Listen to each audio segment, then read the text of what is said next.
You're listening to a Frequency Podcast Network production. Do you, by any chance, remember the Infrastructure Week jokes? Since it's Infrastructure Week, I'm wondering if the president... Is it Infrastructure Week? Yeah. So this was the gag. A couple of times every year, while he was president, the Trump administration would declare it to be Infrastructure Week, promising to focus on America's crumbling roads and bridges and pipes. And every single time they did this, the president would then do something outrageous or a new incriminating story would break, and everyone would completely forget about infrastructure. And then Donald Trump left office, and lo and behold, it was finally, really, Infrastructure Week.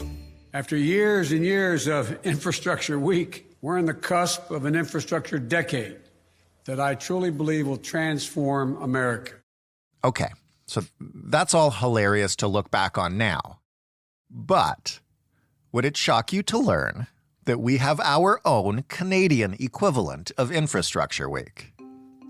It's less funny, but it is more frustrating. Our government is launching a $10 billion infrastructure plan to build stronger, healthier communities while helping Canadians get back to work. In fact, this plan alone will create about 60,000 jobs right across the country. That clip was Justin Trudeau in 2020. By early 2021, the government was locked into a 12-year plan to spend $180 billion on infrastructure. We are still locked into that plan. But before we could make most of these investments, we needed an assessment to figure out where the best place was to put all that cash. So government did what it always does well in this country. We began by starting a consultation on how to do that assessment. At some point, there were roundtable discussions and written submissions and a report summarizing those discussions and submissions, and you get the idea. So, here we are. It's early 2024. We are in our own recurring Infrastructure Week. The story of how we got here is both infuriating and enlightening. I'm Jordan Heath Rawlings. This is The Big Story. David Reevely is an Ottawa-based reporter for The Logic. Hello, David. Hey, Jordan. Let's start with this, since it'll be what the discussion focuses on. What do we know right now about the state of Canada's infrastructure in general? Well, in general, the state of Canada's infrastructure is okay. There's new stuff, there's medium stuff, and there's old stuff that needs replacing and upgrading. But I think the big concerns were twofold. One is that we are not improving the old stuff quickly enough. And particularly, the second thing is that we are not necessarily ready for the effects of climate change. Right. So we have roads and bridges and pipes and transit lines and public buildings and whatnot that were built for certain assumptions about the weather, the heat, the amount of rain we would get, snowfall, that kind of thing. And those assumptions are no longer operative. And we have a lot of work to do. So before we get to that work, what exactly is the federal government's plan to tackle that? It doesn't have one. It has a lot of ideas and big programs and a lot of spending for sure. I'm being a big glib, but there is no plan, nothing that you would say, okay, here is the list of priorities, here's how we're going to tackle them, here is where the money is going to come from, and here is where it's going to go on what schedule. That is not how the federal government or really provincial governments have ever done this kind of work. And the idea of a national infrastructure assessment is to still, I guess, to try to change that, to create a coherent plan for building what we need, when we need it, where we need it, fixing up the stuff that needs fixing up, upgrading the stuff that needs upgrading, and paying for it on some kind of a coherent schedule that actually looks ahead more than a couple of years. So take me back to, I guess it was 2021, and at the time, Catherine McKenna would have been the minister responsible. Where did the idea of a national assessment come from, and what did they plan to do? Catherine McKenna was definitely the driving force behind it. And she had been the Minister of Environment and Climate Change. in the first Trudeau government term. And then she was moved to infrastructure. And she saw that as essentially a climate portfolio as well, because she was concerned, as someone who was deeply concerned about climate change, she was concerned about the readiness of Canadian infrastructure for it. And to come up with a plan for what we're going to do when and with what money, we first needed a national list of what we had and what state it was in. And it's not that, we have necessarily trillions of dollars worth of infrastructure in this country that nobody knows what state it's in. But a lot of that information is held by local authorities, municipalities, provincial governments, territorial governments, First Nations, hospital boards and school boards and so on. And it does not come together into one central place where anybody can kind of look at it and figure out, okay, here's what we need to do in Ontario or the regions of Ontario. Here's what we need to do in British Columbia, in Alberta, Manitoba, Prince Edward Island, you name it. Right. And so the idea was to take stock, and then we would know where we stood, and then we could decide what to do something about it. So we decided on a comprehensive assessment in 2021. It's been, I was going to say 2 years. We're in 2024 now. We're closing in on 3 years. Where's the process at? Well, yeah, this began in earnest nearly 3 years ago, sort of late winter, early spring 2021. And I think McKenna felt some urgency on it because I think she knew at the time she was not planning to run again. The 2021 election was not scheduled, but it was sort of in the air. And I think she wanted to get this thing going. So with a lot of fanfare, she and the federal government announced that they were going to do a bunch of consultations to figure out how we should do this assessment. And so that kicked off a process that lasted a few months, from something like March to June, where they took like 300 submissions and had roundtables and whatnot with like 150 organizations, municipal governments, associations, companies that build stuff, companies that maintain stuff, high-tech companies that have like monitoring solutions for what the state of your pipes are, so you don't have to, send somebody in to go look at every inch of them, et cetera, et cetera. And that process culminated in, actually, it was pretty quick, in just a few months, in a big, what we heard report. The gist was, yeah, we need to do this. And there should be an independent commission that is responsible for not just doing this assessment in the first place, but maintaining it, renewing it every few years and coming up with a plan for the work that would be done arising out of it. That came out end of July 2021. And almost nothing has happened since. They hired a sort of think tank at the University of Ottawa, actually run by Kevin Page, the highly respected former parliamentary budget officer, to look at how other countries that do this, and the UK, Australia, New Zealand, there are like peer countries that have examples for us to follow. They filed that report, great big doorstopper of a thing, and since then, truly nothing visible has happened on it in 2.5 years. You just talked an awful lot about people talking an awful lot, and, phrases like stakeholders, reports, commission, experts. All of that is one of the reasons that I wanted to talk to you about this today, because of your reporting on it for The Logic, but also just because you cover Ottawa. And we can talk a bit about how this federal government tackles things. And what I'm going to do now is I'm going to read you a quote that you'll be familiar with because you included it in your article. And I would like you to tell me on a scale of 1 to 10 how incredibly Canadian government this is. Sure. This is the quote. Since completing public engagement with stakeholders and launching our engagement paper on the country's first such assessment in July 2021, we have been doing preparatory work to establish an advisory body to develop the assessment.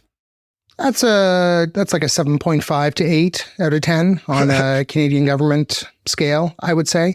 I think what is surprising about this is this thing actually seemed to have some momentum. That, you want to do something big. It is sort of boring and tedious, but I think reasonable and necessary to go out and ask the public and, God help me for using this word, stakeholders, right, how they think you should do it. Like, that's dull, but important. And this thing moved through the process fairly quickly, came to the conclusion there should be a commission of like experts and people who will oversee this process. because this is what they do in those peer countries I mentioned, in Britain, in Australia, and New Zealand.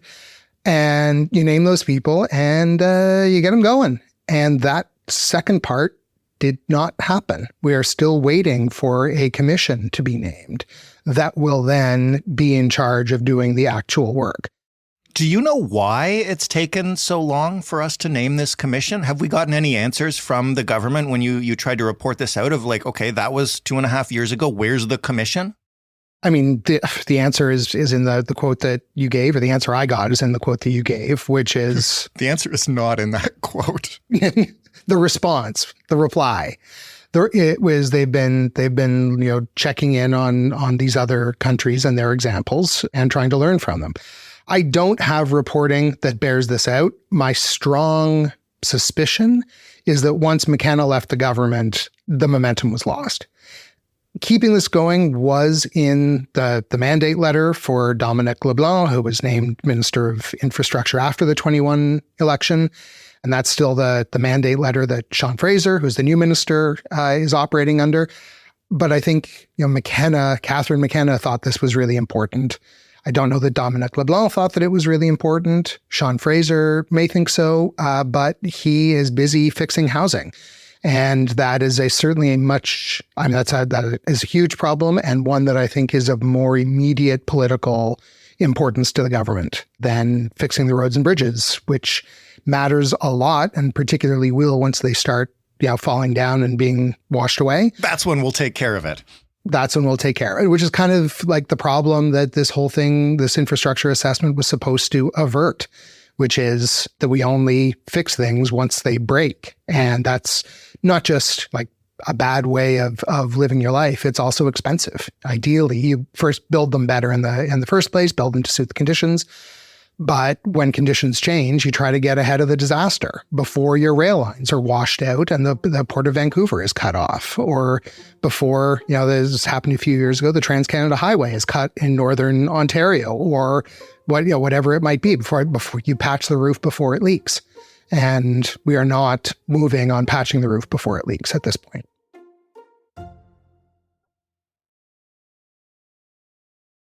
To give the government and the ministry a little bit of the benefit of the doubt, could you maybe give us a sense of the scale of the assessment that's required here, and if and why it would need to be carefully prepared before being undertaken? It is massive. I rhymed off a bunch of the things that count as infrastructure, but the list is functionally endless. And I guess this would be one of the questions, is what do you include on this list? But it could include, in theory, every road in Canada, paved, gravel, whatever it might be, every transit line, every public pipe, every public building, every library, every hospital, every city hall, town hall, you name it, ports and seaports and airports and canals, and like just anything that the government either owns or helps pay for. And compiling information about all these things that is held by, first of all, hundreds and hundreds of different governments across the land. Some arm's length government agencies like hospital boards, some territorial governments, First Nations, like they all have their own systems for tracking this stuff. Some of which I am sure in some places is on paper. Like it's not even like there's a standard database they all use. So it's not an easy job, but the best time to do it is 10 years ago, and the second best time is right now. Are there organizations, companies, experts out there ready right now if the government was to get moving on this? I know we're waiting for a commission to assess all of this, but is it a case of the government actually needing to create a way to do this, or is there a way to do this out there right now and we're letting the perfect be the enemy of the good, to put it that way maybe? I have no doubt that there are any number of consulting companies that would be delighted to provide their services to compile this information. I think in practice, you can't hire anyone to do this. You can't staff up unless you've got the people who are going to be in charge. And that means deciding that you're going to have a commission. It's going to have 3 members, 5 members, 11 members, whatever, with some of your regional representation. But it's not like we don't have any of these in this country. There are port authorities. There's, here in Ottawa, there's the National Capital Commission. It's people from across the country. There's any number of advisory boards and God knows what. Like, this is something that the governments are good at. I am sure you could find, a couple of private sector experts, a couple of professors, a couple of former provincial infrastructure ministers. I don't know, put Catherine McKenna in charge because she wants to do it. But get the thing going, and not getting the thing going is the thing that is somewhat mysterious to me. Because it's not that progress is slow, it's that progress is non-existent. In terms of being realistic about the timelines for this kind of stuff, even forgetting about, let's just say for the moment, the couple of years that this has kind of just been sitting there, given the scale you've just described and where we are in the election cycle, I mean, we've heard that there potentially could be maybe an election this year. At the very least, there will be an election next year. Given the timeline infrastructure projects usually require, and the fact that I guess as you've probably seen, the latest polls have the Liberals down by 15, 17 points. Is there any hope that anything moves on this file unless potentially the Conservatives want to step up if they replace the Liberals? I would think so. This does not strike me as politically a particularly controversial thing. This is not, even as politically controversial as public dental care or pharmacare would be. Just doing the assessment is not that expensive. The UK version of an infrastructure commission has a mandate to report once a parliament. So they do this approximately every 4 to 5 years. I don't know how they handle minority governments when parliaments are short. New Zealand reports every couple of years. But they also sort of have this pipeline, so to speak, of reports, the status of water treatment infrastructure, the status of key transportation infrastructure, the reports on how well New Zealand builds stuff versus other countries, what it costs to, they're really interesting stuff if you care about the roads you drive on and the cleanliness of the water you drink, and everybody should. It's boring, but it's incredibly important. And we do spend gobs of money on this stuff. And the federal government has the number changes with every budget, but it's like $180 billion 12-year infrastructure program. That's what the Liberals are spending. It's more than the last Conservative government spent, but it's kind of in the same ballpark. They were spending well over $10 billion a year on these things too. It's not like we're going to start to spend the money. Do we have the money? Do we not have the money? We're spending it. The question is, are we spending it in a way that makes sense and actually gets us, stuff that is going to last for, depending what it is, 15 years, 20 years, 50 years. And that seems like a no-brainer to me. I read you the quote earlier, somewhat joking, but obviously mostly not. We've talked about a lot of government issues on this program. And I guess my question for you as somebody who covers Ottawa and covers this government is this kind of plodding, methodical, committee-based, consultation-based approach unique to this government, or do they get a bad rap because they kind of communicate it poorly like they did in the example that I read? I think where this government tends to get into trouble, actually, and this is a really good example of it, is they announce they're going to do something. And then that is where the effort begins to trail off, is after announcing they are going to do something. So I wouldn't say that this Liberal government does particularly get bogged down in consultations and thinking about stuff. It's almost that they, getting bogged down suggests active forward movement that doesn't have, that isn't being done very efficiently. But, the announcement is the policy. The announcement is the act. And then it's the follow through that they have often not been good at. And I think this is an excellent illustration of it. When a particular minister was driving it, they actually had some real forward momentum. And then they just kind of lost interest in it. And it's not happening. And the result is, and this is a key point, we spend all this money, but the way these programs work is, and the money buys stuff for sure. But the way these programs work is the feds put up X number of billions of dollars and then invite proponents, whether those be municipalities or whatever, to apply for the money. And then they apply for the money, and then the money, the feds pick the most worthy projects and out it goes. And that gets stuff built, but it doesn't get stuff built in like an orderly way. It gets, it's very responsive. It is not looking ahead. And doing the dull work of coming up with the plan is hard and, not flashy, but you end up with a better country at the end of it. And, I can see not being interested in it, like at a political level, but if you want a better country, this is the kind of boring work that you got to do. In the absence of this assessment, which, even best case scenario, won't be ready for a couple of years, what do people who are deep into infrastructure say about what our priorities should be anyway? You mentioned we're still spending this money now. What do we need to focus on? I do think climate adaptation is the big thing. And it is, in some ways, it's unsatisfying because, building a more resilient bridge does not lead to, terrific ribbon cutting things. No, look at this new bridge that, you can say make traffic better and so on. Reinforcing the struts on a bridge you've already got so that when the river is higher, the bridge is not washed away. It's great, but it is not, I don't know how many votes it wins. And I think that's why this stuff is difficult. But I think that is the point of the infrastructure assessment and then the plan that would follow it, is it gives you the to-do list and then you can start ticking things off. Because heaven knows, it might be boring to say like, hey, look at the new better struts on the bridge.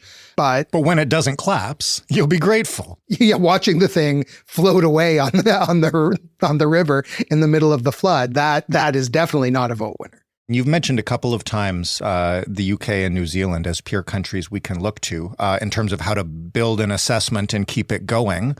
Are there peer countries we can look to that are leading on the actual implementation of infrastructure stuff? Oh, that's a really good question. I think there are European countries that have kind of been confronting the realities of climate change a little more rapidly than we have. I think it's really dry summer a couple of years ago. The water level in the Rhine River in Germany was so low that it affected shipping, and there was concern that it could be, people were watching that really, really close. Ships that typically go up, barges that go up and down carrying stuff to Europe's industrial heartland, briefly disrupted. The fear was it was going to be a heck of a lot worse. I think that has a way of concentrating the mind. And what we have generally seen in Canada on that front has been more in the way of wildfire destruction and people who live in floodplains being flooded out, which is awful. But if you don't happen to live in a floodplain, it doesn't affect you as much. But I think, when we saw the Port of Vancouver cut off by those atmospheric rivers and the mudslides and then the fires, that is the sort of thing that ought to be focusing our minds here for sure. And building redundancy and building the additional lines and so on. Again, not super sexy, but really necessary. And if we don't do it, I think it's pretty clear that we're going to regret it very badly. Do you remember the ongoing joke from Donald Trump's first term where they would announce that it was going to be Infrastructure Week and then Trump would say or do something so nuts that infrastructure would completely be forgotten and we'd move on until the next Infrastructure Week? You remember that? Oh, yeah. Time and time and time again. Is this our version of Infrastructure Week where we say it's going to be Infrastructure Week and then we just don't do anything except make a report? Well, we're not even saying it's Infrastructure Week. Yeah, we said it 3.5 years ago. Yeah, and then kind of stopped saying it. Trump, at least his people kept saying, we're going to take back control of the public agenda before the boss goes off his nut again and talk about Infrastructure Week and building the things that people want to see. And here, we're not even saying this is going to be Infrastructure Week. So we're not doing it. Well, now that's an even more depressing answer than I was expecting. Yeah, sorry. David, thank you so much for this. Like you said, it can seem like a boring topic, but so absolutely critical and to become more so for sure. So thanks again. Yeah, thanks for having me. David Reevely reports for The Logic out of Ottawa. That was The Big Story. For more big stories, you can find them on our website, thebigstorypodcast.ca. You could also just scroll down in whatever podcast player you were in, or you could ask your smart speaker to play you another episode of this podcast. If you want to send us any ideas for a future episode or any feedback on this or any other one you've heard, the email address is hello@thebigstorypodcast.ca, and the phone number to leave us a voicemail is 416-935-5935. If you get the chance, we would love you to rate or review or share this show with anyone you think could use it. Thanks for listening. I'm Jordan Heath Rawlings. We'll talk tomorrow.